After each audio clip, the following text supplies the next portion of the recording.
자, 우리 다니엘의 기도, 제가 이제 지난 주간에 이렇게 기도하면서 좀 드는 마음이 우리 교회 충분하게 좀 이렇게 내가 설명을 못 해준 것 같다. 다니엘 기도에 대해서 설명을 못 해준 것 같아서 우리 성경 가지고 좀 왜 다니엘 기도가 중요하고 필요한지에 대해서 좀 말씀을 좀 나눴으면 좋겠습니다. 우리 먼저 하나님 말씀 다니엘서 우리 10장 1절로 3절 3절 말씀 읽겠습니다. 시작. 바사왕 고레스 제3년에 한 일이 벨사살이라 이름은 다니엘에게 나타났는데 그 이름이 참되니 곧 큰 전쟁에 관한 것이다.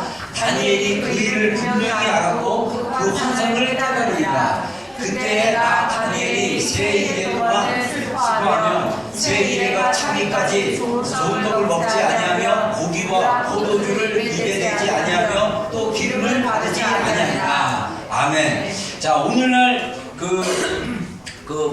한국에서는 사실 제가 신앙생활할 때는 다니엘 기도회라는 사실 그런 기도회는 잘 없었어요. 근데 제가 이제 뉴질랜드 와보고 그 다음에 이제 그 외국교회나 이런 데 보니까 외국교회나 이런 서양 교회들 중심으로 해서 다니엘 기도회라는 기도와 금식이라는 그런 어떤 새로운 형태의 기도들이 좀 있더라고요. 근데 다니엘 기도의 유래가 이 다니엘서 오늘 우리가 읽었던 10장하고 그 다음에 다니엘서 2장에 나와 있는 10일 동안 다니엘이 그 채소와 물을 먹고 이렇게 환관장에게 자기가 이제 테스트를 해달라는 그 이야기를 이제 근거로 해서 이제 다니엘 금식 기도회라는 그 용어나 그런 것들이 교회 안에서 행해지기 시작했습니다. 그래서 21일 기도회를 하는데 사실 서양 교회에서는 대부분 혼자 각자 집에서 기도하는 건데 이 한국교회 스타일로 매일 저녁 모이려고 그러니까 일주일 하니까 조금 피곤하긴 해요. 그래서 월요일부터 토요일까지 매일 저녁 가려고 하는데 그게 육신으로는 피곤하지만 우리가 하나님의 능력으로 하면 계속 우리가 기도가 이렇게 뭐랄까 증가되고 기도의 힘이 커질 수 있다 이렇게 생각할 수 있습니다. 그래서 그 제1회 3주 동안 다니엘이 그 좋은 떡을 먹지 않고 포도주를 입에 대지 않고 기름을 바르지 않는 금식을 했어요. 고기도 안 먹고. 그리고 3주 동안 기도를 했는데 그 기도한 동기가 뭐냐면 다니엘 기도회를 할 때 저는 이 동기가 굉장히 중요하다고 생각해요. 그 다니엘이 원래 3주 동안 기도하기로 작정한 이유가 뭐냐면 1절에 나와 있는 자기가 본 환상 때문이었어요. 이 환상이 뭐였냐면 큰 전쟁에 관련된 거였어요. 그래서 성경학자들이 보는 것은 다니엘이 이 다니엘서 10장에 봤던 큰 전쟁은 앞으로 마지막 때 예수님이 재림하기 전에 일어날 마지막 때 전쟁으로 보고 있습니다. 그래서 이 마지막 때 전쟁으로 보기 때문에 이 마지막 때 전쟁으로 이 내용이 해석이 안 되니까 다니엘이 기도를 했어요. 우리가 다니엘서를 자세히 읽어보면 다니엘이 바벨론의 포로로 끌려가고 원래 왕족이면서 제사장 그 가문의 소년이었는데 부모님들이 또 자기 조상들이 죄를 져가지고 하나님이 예루살렘을 완전히 멸망시키잖아요. 그래서 멸망시키기 바로 직전에 이 세 번에 걸쳐서 예루살렘이 공격을 받아갖고 마지막에 기원전 586년에 예루살렘이 완전히 멸망을 하는데 첫 1차 침공 때 느부갓네살 바벨론의 느부갓네살 왕이 침공을 해가지고 일단 예루살렘 성전은 파괴하지 않지만은 예루살렘에서 잡은 포로들 많은 사람들을 그 물건들이랑 해서 뺏어서 데리고 가는데 그때 다니엘이 부모님은 죽었는지 어떤지 모르지만 다니엘이 그때 포로로 잡혔어요. 그때 성경학자들이 추정하는 나이가 10대였습니다. 그러니까 15살 전후의 나이로 보고 있습니다. 그래서 다니엘이 바벨론 포로로 끌려갔는데 거기 바벨론에서는 이 포로들 중에 똑똑하고 가문 좋고 바벨론 언어도 잘 따라오고 이런 사람들을 뽑아가지고 왕궁에 어떤 파티에 일로 시켰는데 그게 뭐냐면 점성술이라고 해가지고 요즘 말로 얘기하면 천문학 같은 거예요. 근데 이게 옛날 당시에는 이 고대에는요 천문학이 어떤 미래를 예측하는 어떤 그 점 보는 거. 이 한국 사람들 무속인들 찾아가지고 이 사람 결혼하려는데 우리 궁합이 맞는지 알겠다 막 이러면 그 사람이 이래 손가락 이렇게 하거나 쌀도 착 뿌리거나 저도 봤거든요. 그 다음에 나무를 붙잡고 주문을 외우거나 그 다음에 그 방울 같은 거 흔들어가지고 거기 안 들어가봤자 거기 들어가면요 무서운 그림들이 굉장히 많아요. 막 그냥 귀신이 막 이렇게 막 도끼 들고 막 이런 거 눈깔이 이렇게 미안한데 눈알 이렇게 커가지고 막 째려보는 막 이런 그림들이 막 있어요. 그러면 그런 데 가가지고 이 운명이 어떤가 막 이런 거 알아보는 것 같잖아요. 근데 고대에도 여러분들 지금도 사실은 여러분 우리나라 대통령들 중에 그 전모 대통령, 노모 대통령 이분들이 이제 불교 신자였는데 이분들이 자기의 그 정치를 미래를 예측할 수 없으니까 미래를 잘 정권을 더 유지하기 위해서 막 전보는 사람들, 무당들 막 불러다가 청와대에서 막 그런 것도 하고 막 그랬대요. 그래갖고 나중에 이제 그 장로였던 김영삼 대통령이 들어가서 청와대에 있는 막 그런 것도 없애버리고 노태우 대통령 때는 그 무속인들이 세우는 어떤 비석 같은 게 있어요. 그것도 나중에 이제 이명박 대통령이 다 빼버리고 막. 왜 정치인들이 이런 데 관심이 많냐?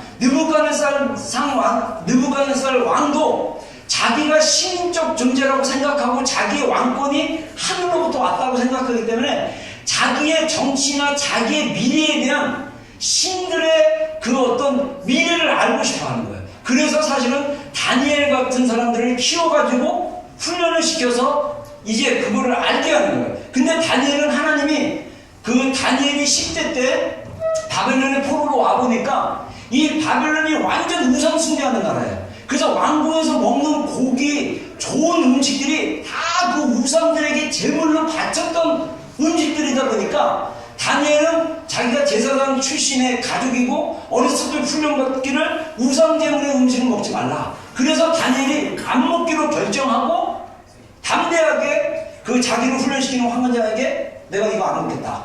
이렇게 얘기하니까 너 안 먹으면 나도 주고 먹어야 돼. 근데 하나님 지혜 주셔서 어떻게 합니까? 내가 10일 동안 고기도 안 먹고 포도주나 우리를 훈련시키기 위해서 먹이는 이 음식 다 안 먹고 채소와 물만 먹겠습니다. 킹제임스 버전에는 콩죽이라고 얘기합니다. 그래서 그것만 먹겠습니다라고 해서 10일 동안 시험을 했는데 정말 다니엘이 피부도 좋고 이 얼굴, 이 외관이 좋아서 계속 그걸 먹게 되는 그런 이야기가 다니엘서 2장에 나와요. 근데 다니엘이 다니엘의 결단과 고백과 행위를 통해서 하나님이 지혜를 주십니다. 지혜를 주시는데 다른 사람보다 10배나 더 큰 지혜를 주신 거예요. 그리고 나서 다니엘서 3장에 가면 느부갓네살 왕이 꿈을 꿨는데 이 꿈이 너무 무섭고 또 무섭다기보다는 이 느부갓네살 왕이 이 꿈이 너무 중요한데 이거를 해석하고 싶은데 제대로 된 해석을 알고 싶어가지고 꿈도 얘기하지 않고 바벨론에 있는 점성술사, 마술사, 그 다음에 요즘 말로 얘기하면 닥터예요, 닥터. 어떤 걸로 닥터냐? 이 미래를 예측하고 점을 보고 별자리를 계산하고 막 이런 걸로 보는 닥터들을 모아다가 내가 꿈을 꿨는데 너희들 이 꿈을 어떤 꿈을 꿨는지도 얘기하고 그 다음에 그 꿈의 해석이 어떤지도 얘기해봐라. 그랬는데 다들 다 쇼크 먹었어요. 아니 꿈도 얘기해주지 않고 어떻게 해석을 합니까? 이게 말이 안 됩니다. 그래가지고 막 점성술사든가 막 이런 사람들이 이 세상 어떤 왕도 이렇게 말한 왕이 없었습니다 라고 얘기했는데 느부갓네살 왕이 열이 확 받았어요. 거기에 보면 이 분노가 엄청나게 많다고 했어요. 그래서 다 잡아 죽여라. 그래서 지혜자나 이 점성술사나 다 잡아 죽여라. 근데 거기에 누가 포함되냐? 다니엘과 그 세 친구가 포함이 된 거예요. 다니엘을 죽이려고 왔던 아리옥 시위대장을 딱 보면서 다니엘이 나에게 시간을 달라. 그래서 내가 한번 하나님께 기도해보고 그 느부갓네살이 원하는 꿈을 내가 해석하겠다. 그리고 3명의 친구들과 함께 부탁하고 기도하는데 하나님이 환상을 보게 했어요. 오늘 다니엘 10장에 보면 환상처럼 환상을 보게 했는데 느부갓네살 왕이 꿈에서 봤던 그 환상을 그대로 봅니다. 그리고 하나님이 해석을 주셨어요. 그래서 다니엘이 왕 앞에 가서 얘기합니다. 그러면서 겸손하게 얘기해요. 겸손하게 나는 이거를 볼 수 있는 사람이 아닌데 하나님께서 보게 하셨다. 하나님은 모든 신 위에 뛰어나신 하나님인데 그분만이 왕이 꾸었던 꿈을 하나님이 그 왕이 어떤 위치에 권세를 가졌는지 그리고 그 왕이 가졌던 권세가 하나님부터 온 것을 하나님이 권세를 준 주권자인 걸 알게 하시려고 그리고 앞으로 왕 이후에 태어난 그 왕들과 제국들이 어떻게 진행된지를 보여주기 위해서 하나님이 느부갓네살 왕에게 꿈을 주셨나이다. 그리고 나에게 해석을 주셨습니다. 이러면서 금신상 이야기를 하잖아요. 그 금신상이 서 있는데 너무나 큰 금신상인데 머리는 금이고 이 가슴과 팔은 은이고 그 다음에 다리는 그 쇠로 되어 있고 그 다음에 발가락은 흙과 철이 섞였습니다. 그러면서 이 나중에 열 발가락은 알렉산더 대왕이 나타나고 그 다음에 알렉산더 대왕이 32세 때 세계를 정복한 다음에 갑자기 죽고 나서 그 후계자들이 세 군데가 네 군데 나라로 이게 그리스라는 나라를 완전히 이렇게 분해를 내버려요. 그것까지 다 해석을 해보세요. 그것까지 다 해석하는데 더 놀라운 해석은 뭐냐면 그 사람이 깎지 않은 돌이 하나가 날라와가지고 다리를 딱 쳤는데 그 금신상이 완전히 무너져가지고 완전히 조그만 돌멩이로 다 변했다는 거예요. 그러면서 그 사람이 깎지 않은 그 뜨는 그 돌, 그게 예수 그리스도인 것을 다니엘은 알았던 거예요. 그래서 예수 그리스도가 모든 제국의 권력들을 부서뜨리고 만왕의 왕 가운데 오시는 그 예수 그리스도의 통치, 하나님 나라의 통치까지 보고 해석한 거예요. 그래서 나중에 다니엘서에 총 12장으로 되어 있는데 1장에서 6장까지는 역사적인 이야기가 기록되어 있고 그 다음에 이런 환상이나 이런 것도 얘기 나왔지만 그 다음에 다니엘서 7장부터 12장까지는 다니엘이 보았던 여러 가지 환상들이 나옵니다. 근데 그 해석들이 일어나요. 근데 10장에 와서 다니엘이 환상을 봤는데 이게 도저히 해석이 안 되는 거예요. 하나님이 주신 지혜로도 해석이 안 되는 거예요. 그래서 다니엘이 어떻게 결정합니까? 금식하기로 결정해요. 그리고 기도에 집중하기로 결정합니다. 여러분, 다니엘 기도회가 우리에게 주는 교훈이 뭐냐? 우리 신앙의 한계가 왔을 때, 우리 신앙이 다음 시즌으로 가기 위해서 우리도 기도에 더 집중하고 또 때로는 음식을 절제하고 우리의 삶을 절제해서 기도와 금식에 집중함으로써 하나님이 우리에게 주시고자 하는 것들을 더 받기 위한, 그래서 우리의 신앙이 어떤 영적인 돌파가 돼서 나가는 그런 과정에 우리가 기도할 수 있다는 거예요. 근데 제가 그런 마음을 받았는데 제가 좀 프로페셔널 면에서 좀 스킬이 약한 사람이에요. 그래서 사람을 대하거나 이렇게 할 때 제가 약간 목회도 좀 약간 이렇게 뭐라 그럴까 좀 스무스하게 하면 좋은데 그냥 급진스럽게 제가 좀 레디칼해가지고 급진스럽게 하다 보니까 다니엘 21일 기도회를 했지만 시작을 했지만 한 주간 동안 제가 드는 마음이 기도하는데 금요일날 하나님 그런 마음을 주셨어요. 사실 저는 다른 선교에 대한 마음을 받아가지고 그걸 준비하려고 했는데 금요일날 갑자기 하나님이 이거에 대해서 좀 더 설명해주고 우리 지체들이 한 2주 남았지만 2주 동안 한 주라도 그 시간 하루하루를 좀 하나님께 더 집중해서 더 기도하고 따라오기를 하나님 원한다는 그 마음을 들어가지고 여러분들과 함께 이렇게 좀 같이 좀 참여했으면 좋겠다, 이런 의미에서 좀 이 말씀을 좀 나누는 거고요. 저는 개인적으로 전에 제가 지난주일에도 잠깐 간증하고 얘기했지만 제가 하나님께서 은혜를 주셔가지고 새벽에 깨어가지고 자꾸 기도하는 마음을 주셔가지고 제가 2주 전부터 아침 기도회를 시작했어요. 대략 한 8시 반쯤에 늦게 되면 9시 반에도 하고 더 일찍도 하고, 그래서 제가 최소한 1시간은 예전에 기도했던 그 어떤 그 스타일, 기도했던 그 하나님 안에서 내가 기도가 그렇게 즐거웠는데 그 즐거운 기도에 대한 회복을 좀 가져야겠다, 이런 마음을 주셨는데 지난주에도 제가 기도하다가 그 찬양 주님이여 내 손을 꼭 잡고 가셔서 그 찬양 했었잖아요. 근데 이번 주에도 계속 기도를 하는데 하나님이 옛날 불렀던 찬양들이 자꾸 생각나는 거예요.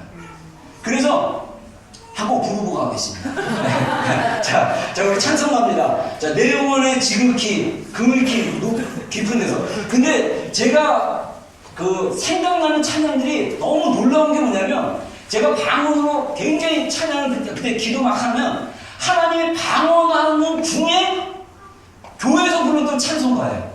그게 나와요. 근데 그게 진짜 내 실제에서 나오는 것 같아요.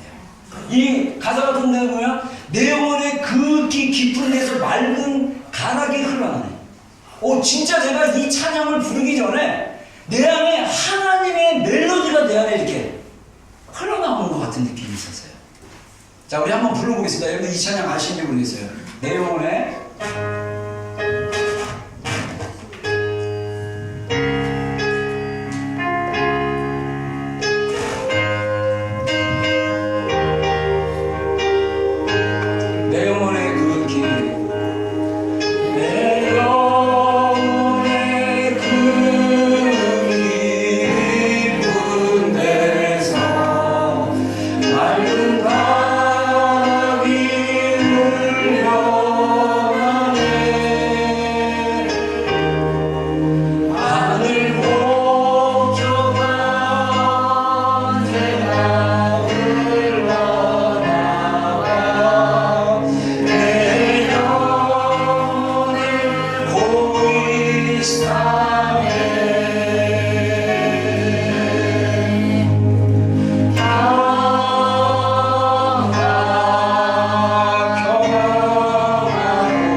기도하다가 이 찬양이 딱 생각나는 거예요. 그리고 이 찬양을 제가 항상 기도할 때 성경 찬송가 가지고 골방에 들어가서 막 방언으로 기도하다가 어느 순간에 하나님이 이 찬양이 딱 내 안에서 이렇게 가락이 흘러나오게 하는 거예요. 그리고 그냥 이 찬양 따라 부르는 거예요. 따라 부르면 이 찬양을 지었던 그 작사가의 그 마음이 느껴지면서 그 이분이 이 노래를 지으면서 아, 주님으로부터는 평안을 누렸구나.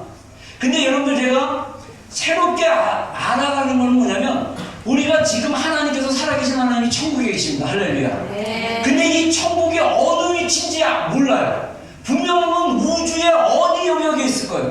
근데 우리가 이 지구에서 이 천국으로 향해서 가려면 우리 인간이 만든 로켓으로 했을 때 이게 엄청난 연료와 에너지가 필요하고 엄청난 시간이 필요하고 결국 가서 천국에 도달할지도 안 할지도 몰라.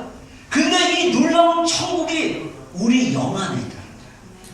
우리 머리의 생각, 혼란스럽고 염려되고 두렵고 걱정되는 그 두려움과 생각 속에 떨리는 그 생각의 영역과 천국이 임하는 그 평화의 영역이 우리 영하고 1m밖에 차이가 안 나요. 저는 오히려 아까 평화로다 그 찬양 부를 때 제 영 안에서 주님으로부터 평안이 솟아나기 시작했어요. 근데 이 사랑의 물결이요 저를 막 압도하고 은혜를 주니까 그 사랑으로 주는 그 평화가 너무나 좋은 거예요. 이거를 개인 기도하면서 계속 경험을 하니까 와, 주님, 제가 평생 기도하다가 죽어도 좋겠어요. 이 기도의 시간이 이렇게 즐거운가요? 감사하게도 하나님이 그 일주일 만에 이 기도의 즐거움을 주셨어요. 근데 육신을 입은 거로 계속 싸웁니다. 생각이 들어와요. 막 여러 가지 생각. 저도 생각을 사로잡는데 시간이 좀 필요해요. 어쩔 때는 앉자마자 은혜가 부어지는데 어쩔 때는 막 1시간을 기도해도 이 혼란스러운 생각과 싸우다가 방언으로 계속 기도하지만 혼란스러운 이 생각과 싸우다가 1시간을 버티고 기도하고 끝낼 때도 있어요. 그러나 중요한 거는 주님이 우리 영의 깊은 곳에서 주님이 우리와 함께 만나기를 원하신다. 그리고 제가 경험했던 제 경험에 의하면 찬양이 나오면 저는 이상하게 이 방언 기도를 하라는 은사를 주셨는지 어떤지 모르지만 제가 이쪽도 좀 더 이제 연구해 보고 싶은데 그 찬양을 할 때도 방언이 나오는 거예요. 근데 이 방언이 아까 얘기한 대로 뭐 내 영혼의 극히 깊은 데서 그러면 제가 이렇게 방언을 부르면 다음에 또 부르면 또 방언이 바뀌어. 그래서 이 방언이 어떤지 모르겠어요. 방언 전문가한테 물어봐야 될 것 같아요. 그래서 내 영혼의 극히 깊은 데서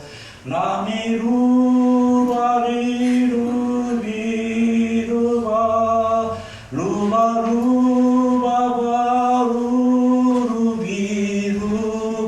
루바루바바루루비루바루바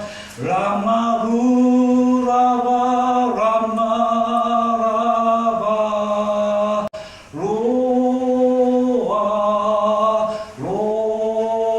로아 맞아, 음도 틀려요. 근데 내 음대로 마음 내려와. 근데 내용이 자유로워져요. 제가 일전에 6월달에 한국에 방문했을 때 동두천 교회 그 목사님, 우리 선배, 대학원 선배 목사님인데 그분이 예배 때 이런 찬송을 부른 다음에 마지막 소절은 방언으로 막 부르게 하시더라고요. 근데 이게 어떤 의미인지 제가 그 목사님한테 한번 좀 부르고 싶어요. 이분은 오랫동안 예배 가운데 방언으로 이렇게 가사 이렇게 같이 부르면서 찬양하고 막 이런 거를 했기 때문에 정말 물어보고 싶어요. 이게 어떤 의미인지. 근데 제가 골방에서 기도하다가 한국말만 나오는 게 아니라 그냥 제가 방언으로 음조를 따는 거예요. 알다시피 여러분들 제가 이제 피아노 반주하니까 어느 정도 맞추는데 무반주는 제 음이 정말 자유로워요. 자유로운데 이 자유로운 곡조로 찬양하다 보면 주님의 영과 내 영이 교제를 하는 거예요. 여러분, 주님은요 우리의 내면의 고백을 너무 원하세요. 주님은 사랑하는, 정말 우리를 사랑하는데 아가서에 보면요 이 솔로몬 왕이 술람의 여인을 보고 지은 노래지만 모든 성경학자들이 이 노래는 예수님이 우리 성도를 향한 그 노래다 라고 얘기를 하는데, 거기서 솔로몬이 슐라미 여인에게 내 사랑하는 자여, 내가 너를 사랑함으로 인해서 내가 사랑에 빠졌다 이렇게 하는데, 영어 성경은요 러브시크예요. 요즘 말로 얘기하면 상사병에 빠진 거예요. 근데 그 표현이 두 번이라는 거예요. 여러분 생각해보세요. 아니 예수님이 우리를 위해서 사랑하는데 이분이 상사병에 빠진 거예요. 우리가 이거를 영으로서 말씀을 통해서 영으로 깊이 경험하게 되면 우리가 주님과의 사랑이 변하지가 않아요. 얼마나 주님이 우리를 사랑하시는지. 여러분 저는요 이 다니엘 기도를 통해서 우리 교회 공동체가 이 시즌을 반드시 이번에 통과를 해야 된다. 자기 수준에서 어떤 수준에서든지 반드시 다니엘이 봤지만, 머리로는 그림을 보고 알았지만 그 내용에 대한 확실한 해석과 확실한 어떤 그 분명한 그것이 없었던 것처럼 우리가 복음에 대해서 그렇게 숱하게 들었지만 이 복음을 정확하게 경험하고 주님이 주시는 그 계시와 해석을 통해서 그 복음을 언더스탠딩함으로써 하나님의 관계에 다른 스텝으로 나갈 수 있는, 넥스트 6로 나갈 수 있는 그런 시간이 우리 비전교회에 왔다. 우리 비전교회 지체들이 여기서 돌파를 이루어야 된다고 저는 생각합니다. 혹시나 여러분들이 못하면 또 다른 기회가 있겠지만 우리가 혼자 하기 힘드니까 우리 공동체가 한 마음으로 했으면 좋겠다, 이런 마음이 좀 듭니다. 자, 그래서 돌파를 구한 다니엘, 아까 얘기한 대로 새로운 차원의 해석이 필요했던 거예요. 그리고 그 해석을 위해서 근식과 강도 높은 기도를 결정했다는 것입니다. 우리 비전교회가 지금 돌파의 시즌이라고 저는 생각합니다. 복음, 제가 이 복음에 대해서 설명했죠. 은혜, 복음을 경험하는 것에 대해서, 하나님의 은혜를 경험하는 것에 대해서, 영생을 사는 삶, 영원한 생명이 실제적으로 우리 삶에 어떠한 것을 경험하는 것에 대해서 제가 설명을 했어요. 근데 계속 설명을 해도 여러분들이 이게 실제가 되지 않으면 돌파가 필요해요. 여러분, 우리의 신앙의 머리의 신앙은요 위험한 신앙입니다. 머리로 아는 게 중요한 게 아니라 우리의 영으로 인지하고 영으로 경험해야 우리의 삶의 눈이 바뀌어버리는 거예요. 여러분, 우리가 하나님의 사랑을 연인과의 사랑이나 부모와의 사랑으로도 우리가 성경에 비유하고 있어요. 부모의 사랑, 연인의 사랑은 하나님이 우리를 사랑하는 그 사랑의 한 그림자에 불과하지, 그거는 하나님의 사랑을 우리 수준에서 이해할 수 있도록 하나님이 그걸 통해서 알게 하지만, 이것보다 부모가 사랑하는 것보다 더 깊은 사랑을 하나님이 우리 가운데 계시하여 주신다는 거예요. 여러분, 제가 간증을 얘기했지만 우리 부모님이 삶이 너무나 힘들고 어려운 환경 속에서 살다 보니까 돌봄이 없는 환경에서 제가 자랐어요. 그런 자라보니까 청소년 시기에 우리 어머니가 했던 한 말, 야, 10손가락 깨물어서 안 아픈 손가락 어디 있니? 라고 했을 때 저는 속으로 어떤 손가락은 살살 깨물고 어떤 손가락은 세게 깨물지. 저는 그런 의심을 가졌던 사람입니다. 그리고 우리 살았던 그 동네, 마포구 연미동 그 판자촌 동네, 그 동네에 공중화장실 있고 그 근처에 또 이 개천이 있고 다리가 있었어요. 조그만 다리. 거기 밑에 거지가 살았어요. 우리 친척 중에 누가 사촌이나 누가 어렸을 때 농담으로, 그런 농담하면 절대 안 되는데, 애에게 상처 주는 말. 야, 너 사실은 너 부모님이 너희 부모가 아니고 너 저기 거제도 사는 데 있지, 거기 다리 밑에서 너 주워 왔다. 그러면 가뜩이나 부모님 사랑을 잘 못 느끼는데 다리에서 주워 왔다니까. 실제로 다리에서 주워 왔는지 제가 가보기도 했던 기억이 나요. 여러분, 이건 정체성의 문제예요. 이거는 주님의 사랑에 대한 문제예요. 오늘날 교회를 열심히 다니고 부모님이 장로님이고 목회자이고 부모님이 우리 신앙이 3대째 신앙이고 뭐고 다 필요 없어요.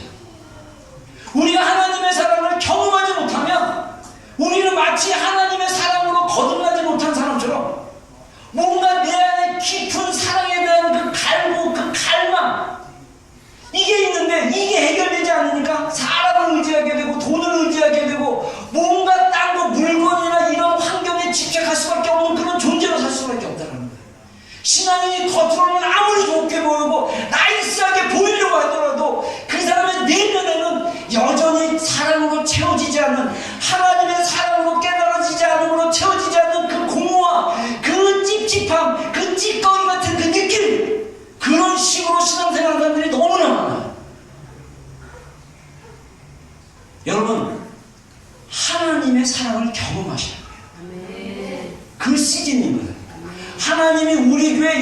신으로 지금 저는 문을 열어줬다고 생각해요.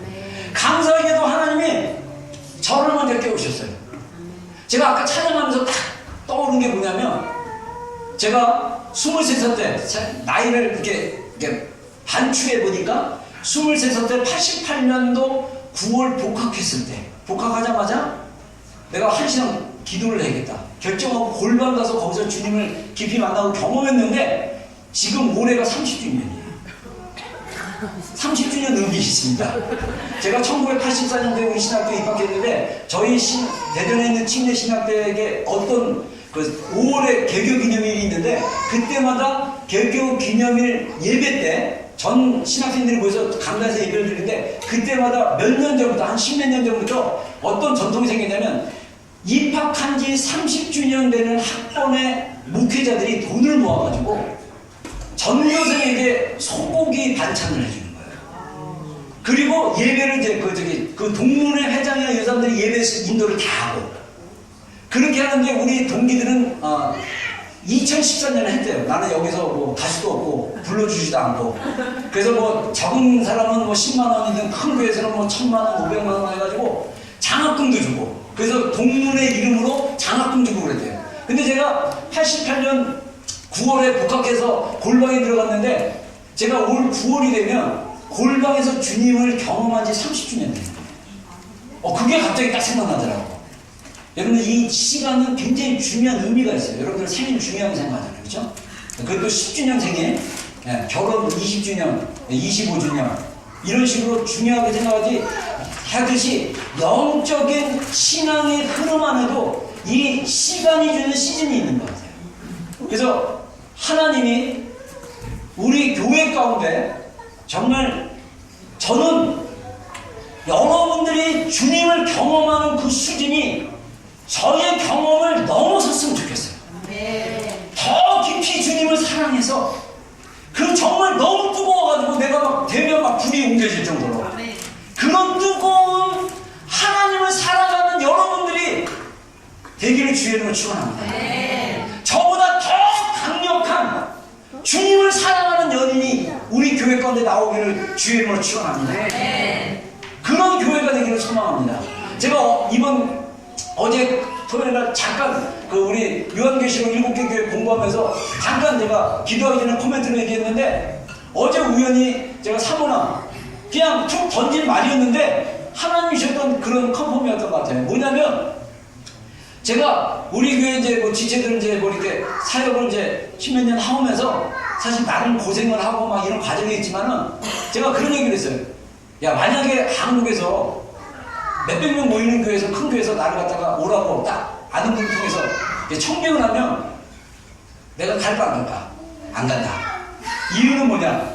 그 몇백 명 모이는 성도들의 예배가 형식적이고 주님 깊이 안 만나고, 그 마음의 내면이 주님의 사랑으로 해결되지 않고 막 이러고 사는 분들의 예배, 그러다가 뭔가 딱 건들면 막 그냥 싸우고 분쟁이 일어나고 막 서로 미워하고 막 이런 장소에서 내가 목회를 하면서 이 나이 드신 50 넘은 분들 막 그냥 이런 분들을 갖다가 막 변화됩시다 막, 아니 자신 없어.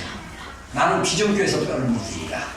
여러분들은 어떻게든 젊었을 때부터 주님 만나서 변화되게 해서, 정말 우리 변화된 우리 신령들이 주님의 동부돼서 이 땅에서 상처받고 어렵고 힘든 사람들을 정말 예수님께로 데리고 가는 그런 사람들을 만드는 교회. 하나님이 그 비전을 주셔가지고, 여러분들 중랑 하나 변화되든지, 저는 우리 교회에 대한 열매는 주님의 주권에 있다고 생각해요. 주님이 주는 시즌에 주님이 주시는 마음을 받아서 그냥 목회 가운데 그냥 하면 되는 거예요. 그래서 열매를 맺게 하시는 분은 하나님이시고, 할렐루야. 하나님이 여러분들 가운데, 우리 가운데 일하고 계십니다. 그래서 그 일하심을 경험하는 우리 비전교회가 되기를 주의 이름으로 축원합니다. 하나님의 역할과 우리의 차이점이 있어요. 제가 어떤 책에서 읽어보니까 잘 기록돼서 제가 인용을 합니다. 한번 읽어보겠습니다. 시작. 하나님은 우리의 역할을 대신하지 않으실 것이며, 우리도 하나님의 역할을 대신할 수 없다. 이게 이게 영적인 세계에서 굉장히 중요한 거예요. 우리가 착각하면 잘못된 믿음을 가질 수 있어요. 자, 하나님의 말씀으로 읽어보겠습니다. 하나님의 말씀으로 우리의 심령을 먹이는 것, 금식 기도를 통해서 하나님의 도우심과 개입을 구하는 것, 그리고 거룩한 활동, 사역, 섬김과 교제에 동참하는 것 등이 우리가 해야 할 일이다. 자, 우리의 심령에 하나님의 말씀을 의도적으로 읽고 묵상하고 먹이는 거 누가 할 일이라고요? 우리가 하는 거예요. 금식은 누가 하는 거라고요? 우리가 하는 거예요. 하나님 저 금식하는 마음 줄 때까지 안 할 거예요. 이거 어떻게 해석해야 되나? 해야 될 건 해야 되는 거야. 지금 하나님이 금식하라고 지금 내가 얘기하고 있잖아요. 그래서 저는 그 마음에 감동이 있을 때까지 안 할 거예요. 그러면 안 된다는 거죠. 우리가 해야 할 일은 해야 돼요. 제가 정말 후회하는 거, 살아오면서 후회하는 거 몇 가지가 있는데 그 중에 하나가 뭐냐면, 우리 아이들이 어렸을 때 DTS를 받았어요. 근데 그 DTS 마지막 주제가 제자도였는데 그 강사가 한국분이었는데 이분이 가정에서 자녀들을 제자로 삼아서 양육해가지고 예수님의 제자처럼 양육하라고 했어요. 그때 제가 하나님이 우리 가정에 대한 회복을 주셨고, 그 다음에 내가 아이들을 내가 잘 양육을 해야 된다는 걸 알았지만 거기에 집중하지 않았어요. 너무 후회가 돼요. 근데 그때 내가 가졌던 그 반은 진리인데 반은 거짓인 말에 제가 속은 거예요. 하나님 책임져 주신다. 맞아요. 근데 하나님이 내가 아버지로서 우리 아이들의 정서적으로, 재정적으로, 그리고 여러 가지 분야에서 애들이 필요할 때 대화 상대가 해주고, 친밀한 아버지로서, 인격적인 아버지로서 아이들을 갖다가 잘 양육해주고 인격적으로 해줘야 되는 돌봄이 필요한데, 제가 그것을 하나님이 기회를 줬는데 그 기회를 놓친 거예요. 근데 내 안에 뭐가 있으면 나중에 너희들 내가 진짜 너무 후회되는 거예요. 나중에 아빠한테 상처받은 거 TTS에서 야 여자 치료받아라. 사실 이게 얼마나 무책임한지 전 몰랐어요. 여러분, 여러분들의 자녀를 여러분들이 책임지셔야 돼요. 여러분들의 자녀들을 주님의 마음을 받아가지고 잘 양육하셔야 돼요. 내 육신으로 할 수 없지만 하나님의 능력으로 할 수 있는 거예요.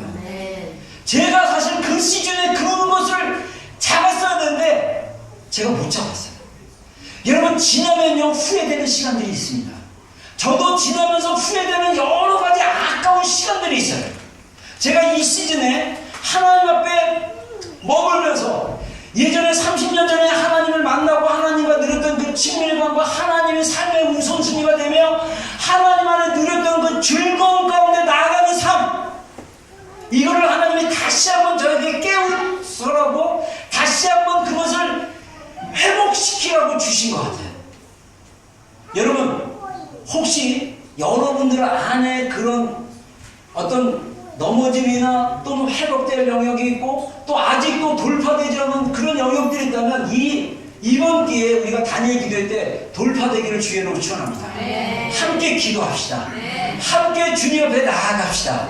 여러분, 혼자 기도하는 것보다 함께 기도하는 것이 강력합니다. 그래서 마태복음 18장에 예수님 말씀하시기를 두세 사람이 내 이름으로 모인 곳에 내가 그들과 함께 하는데, 너희가 두세 사람이 내 이름으로 무엇인지 이 땅에서 구하면 하늘에서도 이 땅에서 구해서 무엇인지 이 땅에서 묶으면 하늘에서도 묶일 것이고 이 땅에서 풀면 하늘에서 풀릴 것이다.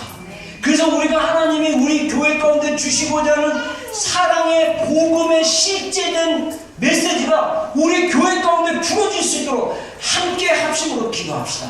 그래서 하나님의 행하심들이 일어날 수 있도록 기도했으면 좋겠다는 그런 마음이 들었습니다. 그리고 하나님의 역할이 있어요. 하나님이 우리 가운데 행하신 일이 있습니다. 한번 읽어보겠습니다. 하나님의 역할은 초자연적인 영향력을 우리 마음속에 권능, 지혜, 성화, 우리 몸의 치유, 우리의 환경 가운데 예비, 보호, 지시, 그리고 우리 관계 안에서 은총을 끌어내시는 것이다. 하나님이 우리가 우리의 역할을 하고 하나님이 하나님의 역할을 하면 우리가 영적으로 깨어서 하나님 안에서 계속적으로 자라가는 것입니다. 여러분, 그게 우리의 믿음이 되어야 될 줄로 믿습니다. 그래서 여러분, 우리의 역할 기억하십시오. 우리가 기도하고 기도에 참석하고 섬기고 우리가 사역에 임발되고 그 다음에 우리가 금식 기도하고 말씀 먹고 이런 거 다 우리가 해야 할 일이에요. 그러면 하나님이 초자연적으로 우리 가운데, 우리 내적으로, 우리 마음 가운데 능력을 주셔요. 몸에는 치유를 주시고, 그 다음에 우리 마음속에 지혜도 주시고, 소망도 주시고, 은혜도 주시고, 능력도 주시고. 나는 할 수 없는데 하나님은 할 수 있습니다. 제가 골방 기도에서 기도하면서 계속적으로 하나님 저한테 제가 구했던 게 뭐냐면, 제 스스로 봐도 어떻게 보면 민수기 이 19장인가 29장에 나와 있는 그 10명의 정탐꾼들이 가나안 땅 정복하고 가나안 땅 정탐하고 나서 8명은 우리는 스스로 보기에도 메뚜기와 같다. 왜냐하면 가나안 땅에 가봤더니 거기에 거센 거족들, 거인족과 같은 막 거색들이 있고, 막 해변가에 블레셋이 임하고 막 천병거 가지고 있고, 무기로 따지면 우리는 무기도 없고. 그래서 우리는 스스로 보기에도 메뚜기 같은 존재다 라고 했던 것처럼, 제가 하나님 만나고 하나님 안에서 하나님의 시각으로 보지 않았을 때 저는 늘 메뚜기 같은 존재로 생각을 했어요. 그래서 메뚜기 같은 존재로 생각하고, 나는 할 수 없어, 나는 할 수 없어, 나는 못할 것 같아, 나는 못할 것 같아, 맨날 그런 소리만 하고 다녔어요. 근데 하나님이 은혜 부어주시고 사랑 부어주시고 깨닫게 해주고 내 내면이 변화가 되니까 나에게 오는 강력한 말씀들이 뭐냐면 주로 이런 말씀이에요. 믿음에 관련된 거예요. 저는 그래서 개인적으로 믿음의 은사를 받았다고 믿습니다. 믿음의 은사를 받게 되는데, 믿음이 없던 자가 믿음이 있는데, 그 믿음의 은사가 뭐냐면요, 할 수 있거든. 무슨 말이냐, 믿는 자에게는 능치 못함이 없느니라. 할렐루야. 여러분, 누가복음 19장에 마가복음 9장에 이 어렸을 때부터 귀신 들린 아이를 가다가 데리고 왔던 그 아버지가 제자들에게 고쳐달라고 했는데, 제자들이 열심히 귀신 축사도 하고 막 했는데 제자들이 못 고쳤어요. 근데 아버지 안에 절망이 온 거예요. 근데 그때 예수님은 3명의 제자를 데리고 변화산으로 가서 제자들 데리고 내려오는 중이었어요. 와서 봤더니 그 아버지가 예수님 앞에 무릎을 꿇고, 선생님, 할 수 있거든 우리 아들을 고쳐주십시오. 저가 귀신 들려가지고 이 귀신이 저 아이를 불에도 던지고 물에도 던지게 됐습니다. 할 수 있거든 고쳐주십시오 라고 얘기했을 때, 예수님이 할 수 있거든이 무슨 말이냐, 믿는 자에게는 능치 못함이 없다 라고 할 때 그 아버지가 뭐라고 하는지 아세요? 저에게 믿음을 주시옵소서. 저는요 그 아버지의 심정을 알겠어요. 하나님, 저에게 믿음을 주십시오. 할 수 있거든이 무슨 말이냐가 아니라, 하나님, 저에게 주님 안에서는 능히 할 수 있는 믿음을 저에게 주십시오. 저는요 그때 그 말씀을 기도 중에 받는데, 제가 그 아버지 심정인 거예요. 아버지, 믿음을 주십시오. 저에게 믿음을 주십시오. 하나님의 말씀을 볼 때마다 그 믿음으로 행해서 하나님의 기적을 경험했던 사람들의 이야기를 볼 때마다 제 마음이 뜨겁기 시작했어요. 그들에게 믿음이 있듯이 나에게도 믿음을 주십시오. 하나님이 할 수 있다면 저도 할 수 있습니다.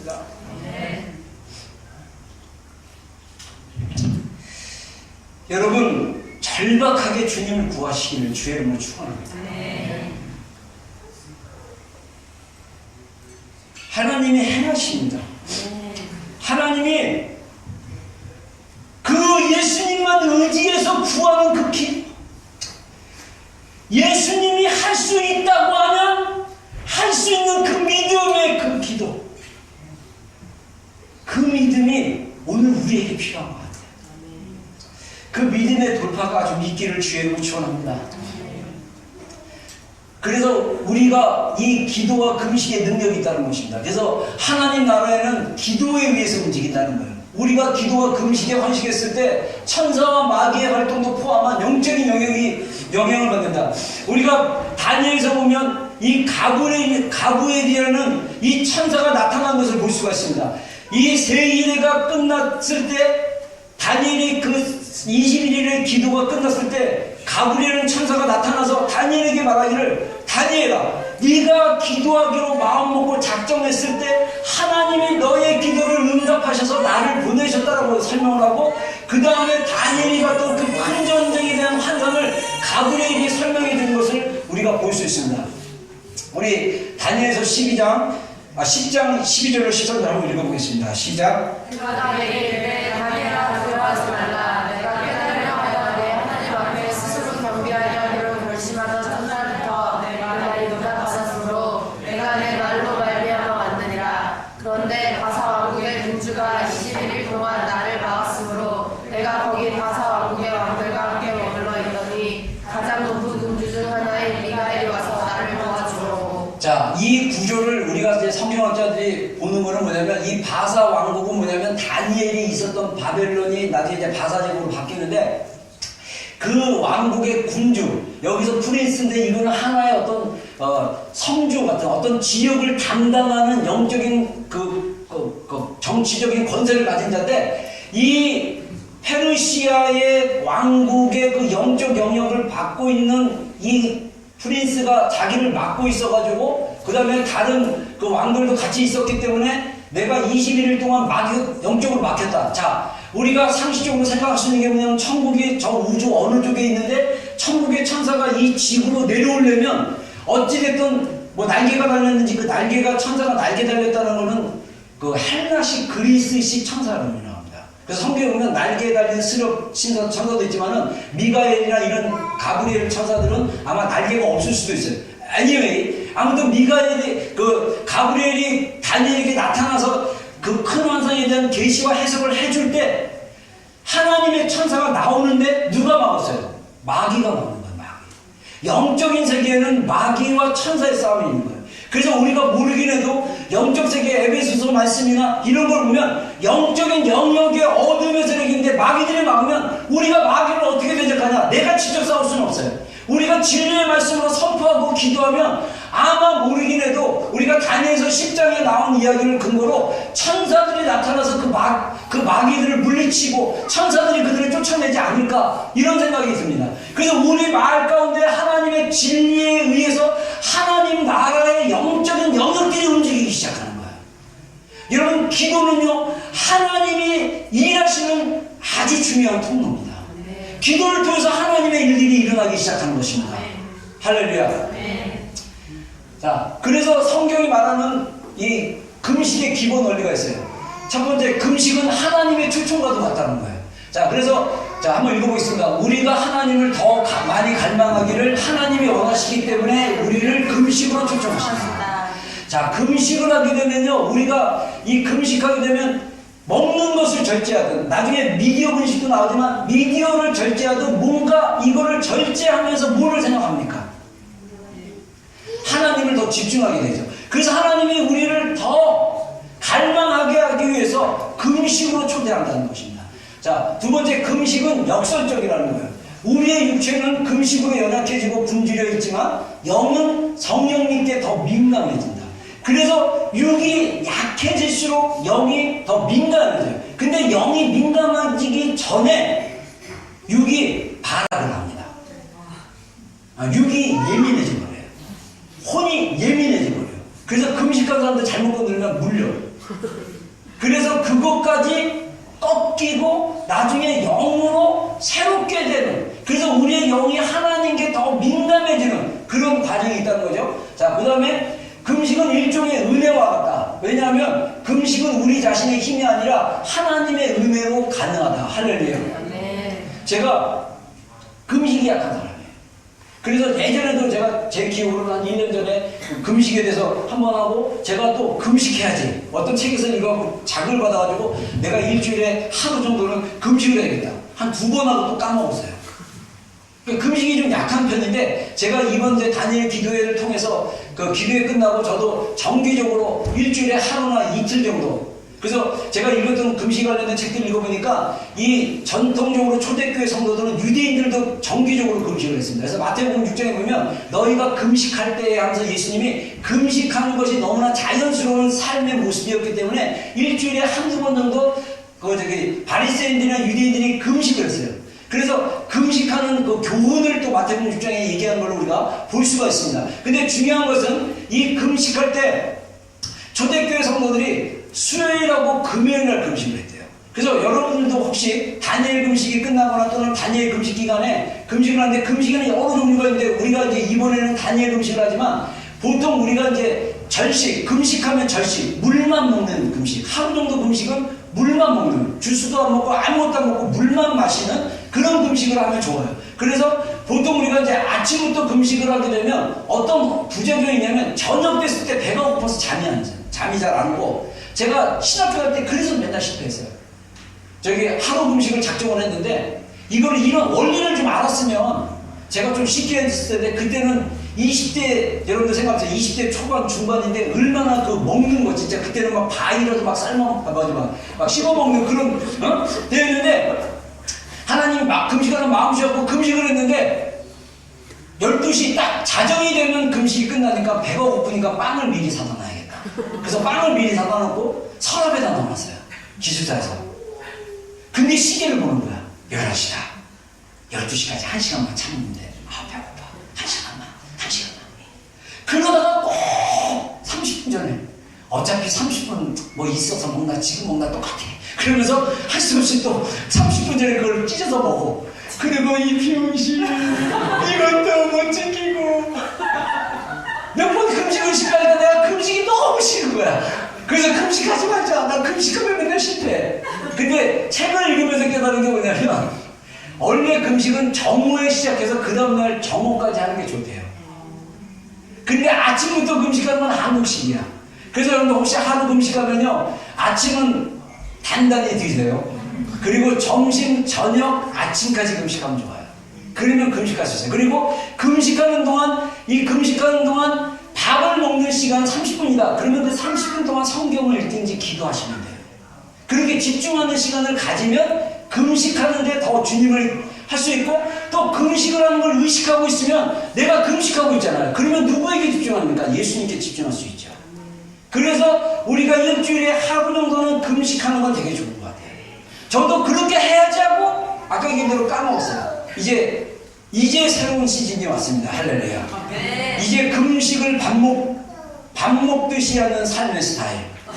와, 기도가 삶의 호흡이 되는 스타일. 이게 마지막 때 신부의 영성이에요. 절제해야 돼요. 보는 거 절제해야 되고 즐기는 거 절제해야 되고 하나님을 위해서 절제하고 주님께서 초점하는 그런 시간이 필요하다는 거죠. 근데 이 금식은 내 힘으로 하는 것이 아니라 하나님의 은혜로 가능하다는 것입니다. 제가 일주일 동안 다니엘 금식을 했어요. 이따가 다니엘 금식 설명하지만 일주일 동안 저는 하다가 중간에 힘들어가지고 나 이거 일주일만 해야지. 그리고 너무 커피를 마시고 싶은데 커피 마실 기회가 있으면 나 마시고 말을 거야. 마시고 말 거야. 내가 이 맛있는 커피를 반드시 먹고 말 거야. 이러다가도 아니지, 계속 해야지. 이 즐거움을 진짜 절제하는 거. 제가 늘 집에 들어가면 먼저 거실에 있는 제 컴퓨터를 켜고 뉴스나 막 이런 걸 막 보는 늘 집중이 이게 세상이 어떻게 돌아가나 한국이 어떤가 이런 거 봤는데 이제는 컴퓨터 켜는 일이 별로 없는 거예요. 금식을 해야 되니까. 그런데 사실 그렇게 되다 보니까 더 하나님께 집중하는 그런 은혜가 있습니다. 자, 금식은 우리를 겸손하게 만든다. 그래서 성경은 우리의 영혼을 겸손하게 하고 괴롭게 하는 것으로 묘사했다. 그래서 영어 성경은 험불이라고 얘기했는데 우리말 성경에는 괴롭게 한다라는 의미가 있어요. 그래서 뭐냐면 우리가 스스로 정말 우리 자신을 겸손하게 하기 위해서 금식하게 되면 우리 몸이 사실 괴로워요. 근데 이 육신을 하나님 앞에 겸손하게 굴복시키는 게 금식이라는 것입니다. 자, 우리 시편 말씀입니다. 시편 다윗의 고백 35편 말씀입니다. 한번 읽어보겠습니다. 시작. 금식하여 내 영혼을 괴롭게 하였더니 내 기도가 내 품으로 돌아갔도다. 그래서 이 금식하면서 내 마음을 괴롭게 했다는 거지. 먹고 싶은데 힘든데 막 이런 거. 여러분들 그 금식 관련된 책도 읽어보면 어떤 얘기를 하냐면요. 우리 위장이요. 얼마나 육체가 잘 발달이 됐는지 식사 시간 되면 신호를 보내. 먹어야 된다. 밥 먹을 시간이야. 뭔가 처먹어야 돼. 뭔가 드셔야 돼. 막 이 신호를 보내. 그러면 우리는 위장에 순종해서 육신의 순종하고 네 알겠습니다. 맛있는 거 먹어드릴게요. 그러면서 먹는 거야. 근데 주인이 하나님이 아니라 위장이 주인인가? 육신이 주인인가? 금식을 통해서 얘를 훈련시킵니다. 아니야. 너가 주인 아니야. 주님이 주인이야. 나 먹고 싶어도 안 먹어. 이게 우리가 너무 만난 거, 맛있는 거, 보는 거, 즐거운 거, 듣는 거, 즐거운 거 이런 거 쫓아다니면요 우리가 육신적인 삶을 살 수밖에 없다는 거예요. 그래서 가끔씩 금식함으로써 이 삶의 주인이신 예수님께 초점을 맞추는 거. 이게 굉장히 중요한 영성의 훈련 중에 하나예요. 자, 그래서 다니엘 금식 다 알지만 아까 1장 12절에 보면 이게 킹제임스 버전에 당신께 간구하느니 열흘 동안 당신의 종을 시험하시어 우리에게 콩죽을 주어 먹게 하고 물을 주어 마시게 하십시오 라고 얘기하죠. 자, 그래서 이 어떤 공동체에서 쓴 내용인데 일반적으로 채소들이나 과일을 통곡시, 그래서 여기는 빵도 먹어도 이게 된다고는 하네요. 쌀도. 근데 이 쌀이 뭐냐면 이게 우리말로 치면 율무나 뭐 이런 쌀 같아요. 이런 것도 그러니까 어떤 공동체나 이런 것도 좀씩 다른 것 같아요. 그래서 완두콩이나 콩류, 그 다음에 제 두부 열심히 먹었습니다. 제가 두모 먹었습니다. 두모. 지난주에. 그 다음에 이제 견과류, 씨앗, 그 다음에 허브, 이런 거를 엄격히 절제하는 가운데 먹어야 된다. 그래서 다니엘 음식은 고기, 단 것뿐만 아니라 모든 맛있는 음식들을 멀리하는 것이다. 그래서 여러분들이 평소에 즐기고 맛있는 거, 뭐 초콜릿이든가 케이크라든가 달달한 거, 막 이런 거면 달달한 거 절제하셔야 돼요. 예. 그래서 그리고 이제 우리 같은 경우는 미디어 음식. 자, 미디어 음식이 요즘 세대만큼 힘든 세대가 없어요. 일어나면 뭐 밥 먹을 때도 뭐 어디 가도 길을 갈 때도 맨날 핸드폰만 먹는 거예요. 예, 이거 다 집에 이렇게 손에 넣어주셔야 돼요. 그죠? 그리고 보지 말아야 돼요. 이 미디어 음식도 굉장히 요즘 세대, 여러분 세대에는 이 미디어 음식이 이제 미치고 환장하고 힘들 수 있어요. 그래도 이거 하셔야 돼요. 자, 그래서 우리가 기도에 집중해야 돼요. 자, 매일 저녁 기도에 참석하거나 집에서 각자 기도하기. 자, 제가 저번에 금요일날 카톡 올리면서 가정에서 한 명씩 와주십시오 이렇게 얘기를 했는데, 여러분들이 만약에 환경이 못 오게 되면 우리가 저녁 8시, 이번 주는 이제 저녁 8시부터 9시 반까지 기도를 합니다. 그러면 집에서 하시면 돼요. 그래서 만약에 애가 아직 앉아서 기도를 못하게 방해한다 그러면 한 명이 아이를 맡고 한 명은 들어가서 방이든 어디든 장소를 정해놓고 그 자리에 앉아가지고 여러분 성경책하고 찬송, 핸드폰 가져가지 마세요. 그리고 저는 개인적으로 아무런 음악 없이 혼자 조용한 가운데 기도하면 좋아요. 제가 지난 주간에 저희 파이버 깐다고 테크니션이 와가지고 4일을 괴롭혔어요. 아침 일찍 8시에 와가지고. 그래서 기도를 해야 되는데 와서 뭐 뚫은다 그러고 막 거실에 있고 막. 그래서 제가 어쩔 수 없이 이제 동화방에 가서 이제 제가 기도를 하는데, 저희 동화방에는 이제 벽시계가 큰 게 있는데 앉아서 조용하게 기도하는데 시계 소리가 얼마나 큰지 몰라요. 그리고 아무런 소리가 들리지 않는 데서 잠잠하게 이제 기도하려고 다니는데 밖에서 새 소리, 차 소리. 여러분, 우리가 내면의 소리를 들으면요, 내면에 가만히 잠잠하게 있으면 바깥 소리가 의식하지 못했던 소리도 다 들려요. 근데 기도 시간에 그 소리를 다 잠재우고 내가 주님께 하는 나의 목소리, 내가 주님을 향하는 나의 마음, 이게 집중하다 보면 또 놀랍게 그 외부에서 들리는 소리가 하나도 안 들려요. 이런 기도가 필요한 거예요. 이런 기도가.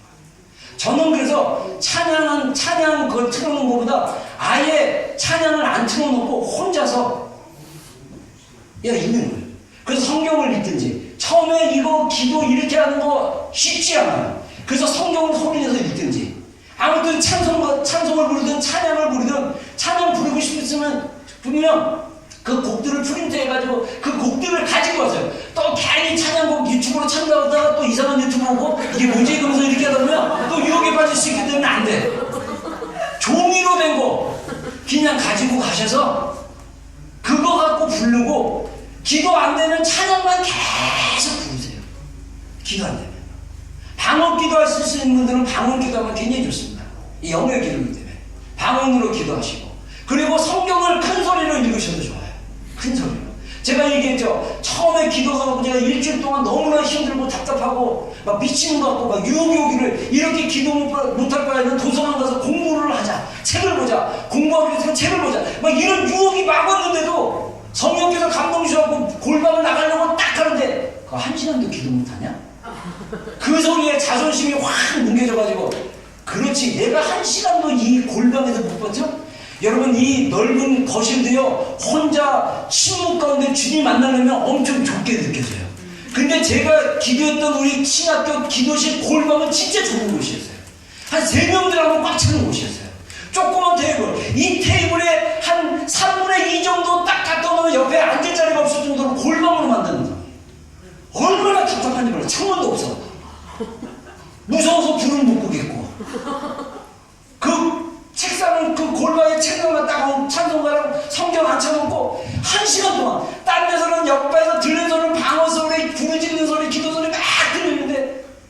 자기 기도가 안 나와가지고 얼마나 괴로운지.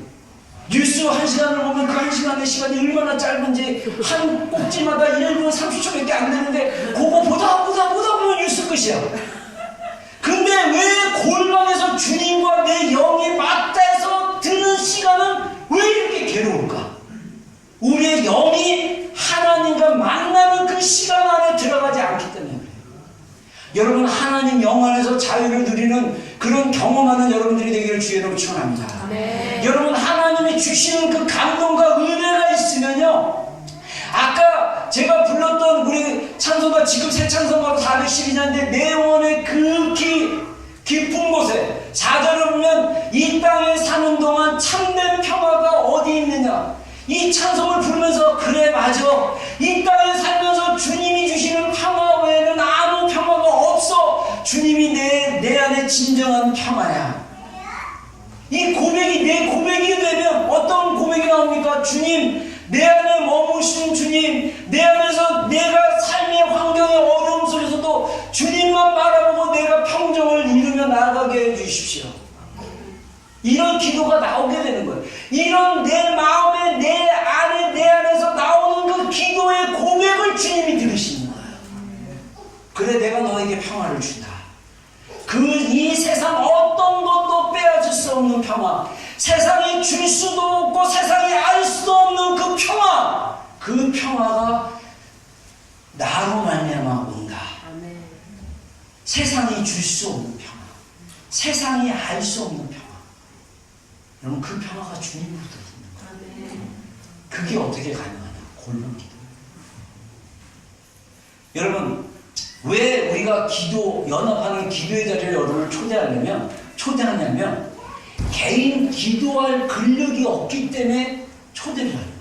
제가 토요일날 우리 정원성 목사님 원래 오후에 저희가 교육자 미팅 부부하고 그 다음에 이따 봐요 이런데 안 왔어요. 그래서 왜 안 하셨나? 그래서 아까 예를 들어서 잠깐 물어봤더니 손님이 와가지고 일이 있어서 막 얘기하다 보니까 늘어서 못 왔다고 그랬는데 안 온 김에 우리가 찬양 안 틀고 그냥 기도를 하게 됐는데, 제가 이제 기도하다가 이제 한 어느 정도 기도하고 이제 딱 이게 저도 기도하고 여러분 기도하는 소리를 들어요. 이제 앞으로 제가 눈 뜨고 기도도 하려고 해요. 여러분 어떻게 기도하나 살펴봐가지고 저도 이제 열심히 제가 본의게 되고 제가 열심히 기도를 했는데, 제가 이제는 눈을 떠서 우리 지체들이 어떻게 기도하는지도 좀 봐주고 그래야겠다는 마음 감동 받았는데, 기도를 막 하는데 제가 이제 어느 정도 기도 한 통 딱 끝나고 눈 딱 떠보니까 한 35분인가 40분 정도 한 것 같아요. 근데 느낌이 그 전에 기도 소리가 이게 이게 조그만 소리로 이제 잦아들기 시작합니다. 그래서 내가 그거 보고 우리 지체들이 이제는 이제 모여서 기도하는 시간이 한 30분은 하는구나. 30분은 계속 기도하는구나. 방언을 하든 뭐든 하든. 이거 근력 괜찮은 거예요. 혼자 해보세요. 10분도 엄청 길걸? 벌써 지구 10바퀴를 돌았는데 상관은. 네. 근데 10분도 안 지났어. 근데 이게 근력하고 비슷해요. 제가 지금 작년에 육체적으로 비유를 하자면, 제가 작년에 오시견이 걸려가지고 이스라엘 갔다가 어깨를 다쳐가지고 그 다음부터 이 어깨손이 이 정도밖에 안 나왔어요. 추가할 때도 이걸 못했어요. 근데 지금 이 정도까지 올라가는데, 제가 이 치료하는 분이 뭐라고 그러냐면, 이 오른쪽 어깨가 다 나면 왼쪽이 또 나간대. 왼쪽을 많이 사용 안 해갖고. 그래서 운동을 하라고 해서 제가 운동을 하기 시작하는데, 제가 이제 헬스 그거를 하기 시작했어요. 그래서 예전에는요, 진짜 종아리가 할아버지 종아리야. 우리 아버님이 나이 됐을 때 그 빼쩍 맞은 그 종아리처럼 생긴 거예요. 옛날에 축구할 때는 허벅지가 진짜 허리만 하고 막 이랬는데 15년을 축구를 안 했더니 진짜 10여 년을 축구를 했더니 이 허벅지가 줄어들었어. 내가 나를 봐도 너무 초라해. 안 되겠다. 그래서 몇 개월을 운동했는데 이제 알통이 조금 생기려고 하고, 오늘 딱 보니까 가슴이 조금 생기려고 하는 것 같아요. 왜 이 얘기를 하냐? 영적인 근력도 마찬가지예요. 우리가 영성가들이 얘기하는 게 뭐냐면, 기도도 근력이 있어야 하는 거예요. 갑자기 내가 한 시간까지도 할 수 있어. 해보세요. 안 돼요. 힘들어요. 그래도 우리가 함께 전체적으로 함께 기도하자고 했을 때, 여러분들 그때 기도하면 좋아요. 그때 저녁 8시에 시간을 정해놓고 부부끼리 못 나오면 교대로 집에서 하시면 돼요. 아이들 일찍 깨웠으면 아이들 숙제하라고 하고 여러분은 자리에 들어가서 기도의 근력을 키우셔야 돼요. 그래서 기도의 근력이 키워지면 기도의 시간이 더 길어지고, 그 다음에 기도의 시간이 더 길어지면 우리가 주님과 나아갈 수 있는 그 영적인 힘이 더 강해지는 거예요. 지금 하나님이 정말 중요한 시즌에 우리 정 목사님 부부를 우리 공동체에 보내주셔가지고 여러분들이 기도 근력을 키울 수 있도록 계속 옆에서 기도로 도와주고 있잖아요. 여러분 도움받아서 기도의 근력을 키우는 여러분들이 되기를 주의 이름으로 축원합니다. 진짜 감사할 것은 몇 년 전에 비하면 많이 좋아진 거예요. 진짜 몇 년 전에 우리 시티에서 했을 때 내가 금요일날 여러분 우리 주여하고 기도합시다 그러고 주여 하면 아무도 금요일 기도했는데 그래서 내가 그냥 더 들으라고 이야 주여 진짜 속으로 이것들이 왜 기도를 따라 안 하고 왜 주여를 안 해? 근데 지금은 그래도 감사하게 주여하고 하는데 여러분 진짜 고백하고 주님 아멘 아멘 아멘. 우리 지난번 구절에 말씀하신 것처럼 고린도 후서 1장 10절에 모든 말씀이 그리스도 안에서 예가 되나니 우리가 아멘으로 고백한다, 아멘으로 우리가 나간다 이렇게 고백한 것처럼 우리가 하나님 말씀에 아멘 아멘 아멘 하기 시작하면 우리의 근력이 생기기 시작합니다. 여러분 우리가 하나님의 말씀을 전하거나 하나님의 말씀을 가르치거나 우리가 하나님의 말씀을 다른 사람들에게 설명하거나 얘기할 때 근력이 없으면 말을 못하는 거예요. 여러분 그런 근력들을 기도의 자리에서 키우셔야 돼요. 그리고 여러분들이 경험한 그 복음에 대한 실제, 복음에 대한 그 경험, 그 생명, 그 능력이 우리 안에 계속적으로 있으면 주님이 우리에게 힘 주시면 그 힘이 실제적으로 나와요. 아까 얘기한 대로 하나님이 우리에게 주시는 역할이 초자연적인 것을 우리에게 주신다고 하는데 제가 정말 많은 부분에 초자연적으로 하나님이 주시는 그 내적인 힘을 경험했었어요. 예전에 우리 집에서 연탄을 팔았을 때 연탄 배달을 했는데 제가 금식 기도하면서 20대 때 금식 기도하면서 밥도 안 먹고 일을 하는 거예요. 그럼 배가 엄청 고프거든요. 여러분들 정말 배고프고 힘들잖아요. 말을 하면 입에서 불이 나와요. 불이 느껴질 정도예요. 왜냐? 안에 있는 내장이나 이 장기가 너무 힘을 많이 써가지고 이게 에너지가 있어야 되는데 먹은 게 하나도 없지. 근데 힘든 일을 하지. 그랬더니 이 장기들이 불이 붙어가지고 말을 할 때 진짜 입에서 불이 나는 정도예요. 근데 놀라운 거는 그 무거운 연탄을 들고 날아다녀요. 진짜 몸이 육신은 약한데 몸이 가벼워. 막 계단 막 이렇게 높은데도 옛날 같으면 막 힘들어서 한 번씩 일어났는데 막 내가 막 뛰어다니는 느낌. 여러분 하나님이 우리에게 그 신령 가운데 능력을 부어주시는 육체의 힘도 이기시는 힘이 나는 거예요. 우리 어머니들이요 자녀들을 키울 때 한계를 느낄 때 주님의 능력을 받기를 주의 이름으로 축원합니다. 그러면 그 주님의 능력으로 몸이 피곤하고 짜증나고 힘들어도 내 안에 주님의 능력이 내 마음을 바꾸기 시작하면 힘이 나는 거예요. 힘이 나서 아이들을 위해서 섬길 수 있고 아이들을 양육하는 그 힘이 내 안에서 나타난다는 것입니다. 그래서 우리가 기도에 집중해서 기도로 힘을 받아야 되는 거예요. 자, 우리 이제 마지막 구절인데 한번 읽어보겠습니다. 시작. 여호와의 말씀이라 너희를 향한 나의 생각을 내가 알아니 평안이요 재앙이 아니라 너희에게 미래와 희망을 주는 것이다. 너희가 내게 부르짖으며 내게 와서 기도하면 내가 너희들의 기도를 들을 것이요 너희가 온 마음으로 나를 구하면 나를 찾을 것이요 나를 만나리라. 할렐루야 아멘. 이 구절도 제가 기도하다가 하나님께 받고 나서 학생부 설교할 때요 제가 진짜 학생부 설교할 때 제가 얼마나 불이 있었냐면 예전에 지금 캐나다에 시집간 우리 제자가 있는데 얘가 중학교 1학년 돼서 초등학교 때 딱 와서 학생부 예배를 딱 드리는데 이 전도사 제가 전도사 시절에 설교를 딱 하는데 자기가 이 정도 우리 3호 정도 거리에 있는데 제 침이 자기 앞에 떨어지는 거 충격받았대요. 그러면서 전도사님의 설교가 막 불을 토하는 것 같다고 막.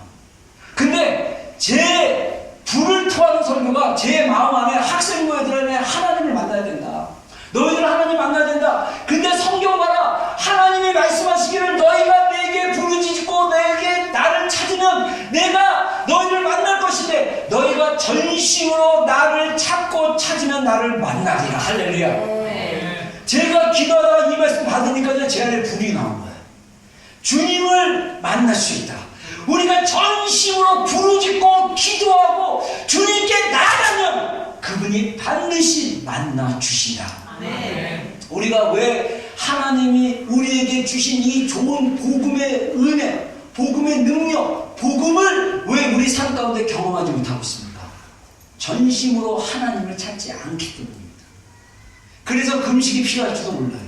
우리가 세상과 어떤 그것을 끊고 우리가 정말 하나님을 찾고자 하는 마음, 하나님을 찾고 하나님을 만나겠다라는 그런 고백, 그런 결단, 그래서 하나님을 전심으로 찾으면 하나님께서 우리를 만나 주셨을 때, 우리 하나님을 전심으로 찾고 만나면 우리 인생을 향한 하나님의 계획, 우리 인생을 향한 하나님의 마음, 우리 인생에 대한 하나님의 시각을 경험할 수 있는 것입니다.